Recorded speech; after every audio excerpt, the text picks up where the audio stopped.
Ini adalah pengorbanan hidup dan mati.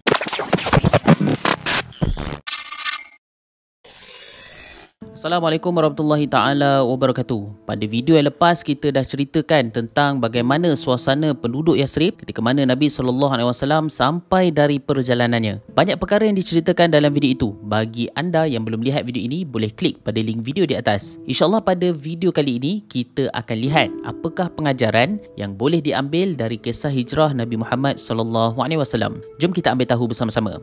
Pertama, dalam peristiwa hijrah ini kita dapat lihat betapa besarnya jiwa Nabi SAW. Besarnya jiwa Nabi SAW ini dapat dilihat ketika mana Nabi SAW sangat tabah dalam menghadapi kesulitan, kesusahan sepanjang melakukan penghijrahan ke Madinah. Sedikit pun kita tak dapat lihat rungutan atau putus asa Nabi SAW untuk menghadapi ujian dari Allah SWT.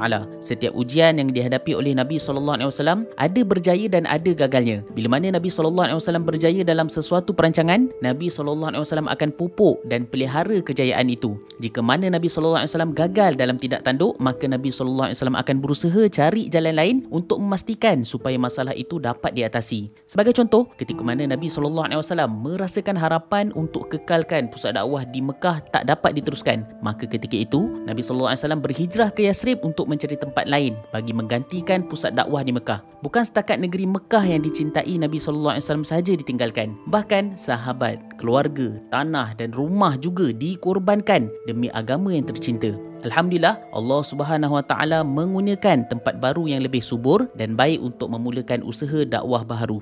Kedua, dalam kisah hijrah ini kita dapat lihat betapa kuatnya firasat Nabi SAW dalam usaha untuk gagalkan perancangan kaum Quraisy Mekah. Nabi SAW menggunakan akal fikirannya untuk cuba melakukan tipu daya supaya kafir Quraisy tidak dapat menjejak dan menangkap Nabi SAW. Sebagai contoh, ketika mana kafir Quraisy anggap Nabi SAW akan melalui jalan utara kota Mekah untuk ke Madinah, maka waktu itu Nabi SAW telah tukar plan dengan menggunakan jalan dari selatan Mekah. Selain itu juga kita dapat lihat bahawa Nabi SAW tak gunakan jalan biasa orang ke Madinah. Nabi SAW telah guna jalan yang mana orang tak lalu jalan itu ke Madinah. Jadi memang waktu itu kafir Quraisy langsung tak dapat jejak Nabi SAW. Ketiga, selain dari cerita tentang hebatnya Nabi SAW dalam kisah hijrah ini, kita juga dapat belajar tentang kesetiaan Abu Bakar kepada Nabi SAW dalam melakukan hijrah. Hijrah ini memang susah dan bukannya mudah. Di situ kita lihat bagaimana Abu Bakar menjadi penyokong kuat Nabi SAW. Sebagai contoh, Abu Bakar sediakan kelengkapan hijrah dari segi binatang tunggangan, bekalan makanan, dan Abu Bakar juga melibatkan sama ahli keluarganya bagi memastikan hijrah ini berjaya dengan jayanya. Begitu setia Abu Bakar kepada Nabi SAW.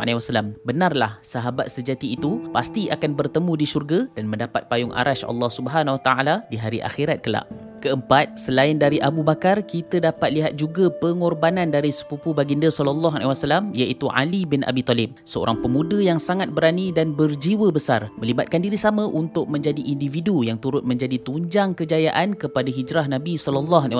Ketika mana kafir Quraisy nak membunuh Nabi SAW, maka ketika itulah kita dapat lihat Ali bin Abi Talib dengan rela gantikan tempat tidur Nabi SAW. Jika kita lihat, ini bukannya satu pengorbanan biasa. Ini adalah pengorbanan hidup dan mati. Tapi takdir Allah SWT tetap bersama dengan Islam. Maka dapat kita lihat hijrah ini berjaya dengan gemilang. Itulah pengajaran yang dapat kita lihat sepanjang berlakunya hijrah Nabi SAW yang dapat kita ambil sebagai pedoman hidup sebagai seorang Muslim yang beriman kepada Allah SWT.